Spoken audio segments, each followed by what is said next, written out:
जय श्री राम दोस्तों, welcome to my YouTube channel secretive astro. दोस्तों आज हम बात करने वाले हैं वर्गो लगन के बारे में, यानी कि कन्या लगन अगर किसी का होगा तो कौन-कौन सा प्लैनेट योग कारक बनेगा और कौन सा प्लैनेट अकारक बनेगा, कौन सा सम बनेगा, कौन सा बाधक होगा, कौन सा इसके अंदर जो है मारक प्लैनेट होगा, इसके बारे में आज हम बात करेंगे। इसके पहले दोस्तों मैं आपको बता दूं कि अभी तक हमारी एस्ट्रोलॉजी की टोटल 20 क्लासेस कंप्लीट हो चुकी हैं। तो अगर आपने वो क्लासेस नहीं देखी हैं तो आपको आगे की चीज़ें ठीक से समझ नहीं आएँगी। तो मेरी रिक्वेस्ट रहेगी कि वो सारी क्लासेस भी आप एक बार देख लीजिए। तो वर्गो लगन, कन्या राशि, तो कन्या राशि में सबसे पहले फर्स्ट हाउस का लॉर्ड कौन हो जाता है? वर्गो लगन है, क्योंकि वर्गो साइन जो होता है वो मरकरी का होता है। तो ये जो है मरकरी का लगन हो गया। तो मरकरी मेन ओनर हो गया, तो सबसे बड़ा योग कारक इस लगन के अंदर मरकरी हो जाता है। ठीक है?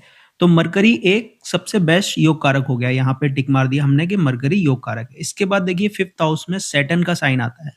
तो सैटर्न भी योग कारक होता है, लेकिन सैटर्न को एक 6th हाउस भी मिला हुआ है, लेकिन फिर भी वो योग कारक रहेगा क्योंकि उसे 5th हाउस की लॉर्डशिप मिली हुई है और मरकरी का फ्रेंड है वो। ठीक है? इसके बाद अगर हम बात करें तो वीनस, वीनस जो है वो भी योग कारक होता है। क्यों? क्योंकि 9th हाउस वीनस को मिला हुआ है और वीनस का एक साइन यहाँ पे 2nd हाउस में भी आता है। हालाँकि वो मारक हाउस है, लेकिन फिर भी क्योंकि लग्नेश का फ्रेंड है वीनस एंड 9th हाउस भी मिला हुआ है, तो एक अच्छा योग कारक हो गया वीनस भी। तो ये तीनों प्लैनेट जो हैं, योग कारक बनते हैं कन्या लगन की पत्रिका में, यानी कि कुंडली में। अब देखिए सम एक प्लैनेट होता है, कौन होता है? जुपिटर होता है। क्यों? क्योंकि केंद्र भाव दोनों जुपिटर को मिले हुए हैं। देखिए 9 नंबर एंड 12 नंबर, ये दोनों भाव जो हैं केंद्र भाव हैं और दोनों केंद्र भाव जुपिटर को मिले हुए हैं। तो जुपिटर सम का रोल अदा करेगा, ना कि योग कारक का, ना कि अकारक का। योग कारक अकारक दोनों है जुपिटर, ऐसा आप समझ के चल सकते हैं। ठीक है? आगे देखिए अकारक कौन है? देखिए मार्स अकारक बनता है। क्यों अकारक बनता है? क्योंकि 8th हाउस को लेके चल रहा है और साथ ही साथ 3rd हाउस को भी लेके चल रहा है। 3rd हाउस 8th का 8th होता है, हमने एक क्लास में बात करी थी। 8वें घर से 8वां होता है 3rd हाउस, ठीक है? और त्रिक भाव में भी आता है।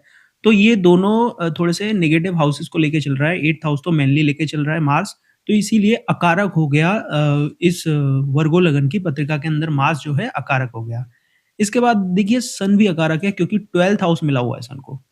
तो सन भी एक अकारक प्लैनेट हो जाता है इस लगन की पत्रिका में।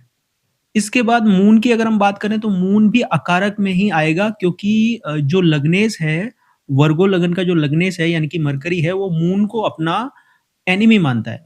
वो दोस्त नहीं मानता, लेकिन मून किसी को एनिमी नहीं मानता है। ठीक है? तो एक 11th हाउस एक अच्छा हाउस मिला हुआ है मून को, लेकिन फिर भी मून जो है अकारक रहेगा जो है वर्गो लगन की पत्रिका में।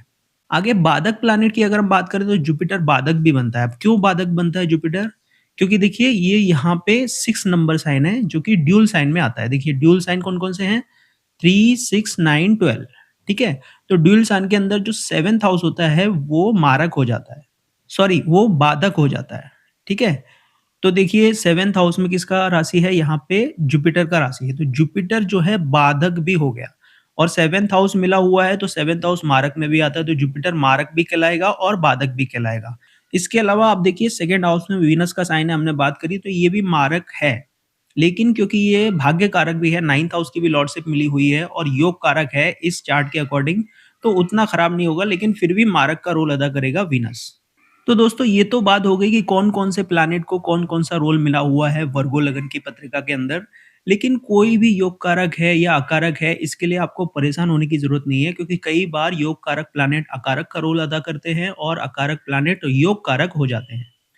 तो इसके लिए 1% भी आपको टेंशन लेने की ज़रूरत नहीं है। जब हम आगे सीखेंगे तो हम आगे जाके समझ पाएँगे कि कौन-सा योग कारक अकारक हो जाता है, कौन-सा अकारक योग कारक हो जाता है। अब जैसे कि यहाँ पे मैं लियो साइन की बात करूँ तो लियो साइन देखिए 12th हाउस में नज़र आता है और लियो साइन किसका होता है? लियो साइन जो होता है सन का होता है। सन कारक होता है नेम फेम का। तो अब इसका इसके अकॉर्डिंग तो वर्गो लगन की पत्रिका है, तो 12th हाउस में सन की राशि चली गई, तो अब ऐसे पर्सन का नेम फेम नहीं होगा, क्योंकि नेम फेम का जो कारक है वो 12th लॉर्ड हो गया, खर्चे वाला लॉर्ड हो गया, वो तो नेम फेम कम कर देगा। तो ऐसा बिल्कुल भी नहीं होता है। एमएस धोनी का वर्गो लगन का ही चार्ट है और हम सब जानते हैं उनके नेम फेम के बारे में। ठीक है? तो कई सारी कंडीशंस बदल जाती हैं, इसीलिए मैं आपको ये एग्ज़ाम्पल के तौर पे समझा रहा हूँ। आगे जाके मैं मल्टीपल्स चार्ट्स पे आपको क्लियर करूँगा कि किस तरह से चीज़ें काम करती हैं। वर्गो लगन वालों की कुछ क्वालिटीज़ होती है दोस्तों, जैसे कि ये खामोशी से अपना कार्य करना पसंद करते हैं। अपने कार्य पे अपना 100% देते हैं, कोई कुछ भी कहे, ये अपने पद से हटते नहीं हैं। लर्निंग की एबिलिटी इनकी बहुत अच्छी होती है, ये हमेशा अपने काम में बिज़ी रहना जानते हैं। कल क्या करना है, परसों क्या करना है, नेक्स्ट वीक क्या करना है, इनके शेड्यूल बने हुए होते हैं। अगर ये लगन अच्छी कंडीशन में है, मरकरी अगर अच्छी कंडीशन में है, तो ये शेड्यूल बना के चलते हैं ये लोग। आगे की चीज़ें भी पहले से तैयारी कर लेते हैं आगे की चीज़ों की। बहुत अच्छे फॉलोवर्स होते हैं और वर्गो वाले अगर प्लानिंग करके कोई एक्शन लेते हैं, तो इनको सक्सेस जल्दी मिलती है। इनकी मेमोरी बहुत अच्छी होती है। ब्रेन में जो बातें सोच लेते हैं, वो बहुत अच्छे से स्टोर कर पाते हैं, याद रखते हैं चीज़ों को, जल्दी भूलते नहीं हैं। बस वर्गो वालों को थोड़ा-सा चीज़ों को एक्सेप्ट करना आना चाहिए। एक्सेप्ट करके अगर ये अपनी लड़ाई शांति से लड़ते हैं, खामोशी से लड़ते हैं, तो बहुत आगे जाते हैं।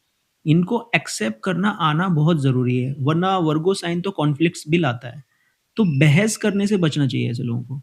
खामोशी से अपने कार्य को करते रहना, ये बेस्ट रेमेडी है वर्गो साइन वालों के लिए और वर्गो लगन वालों के लिए।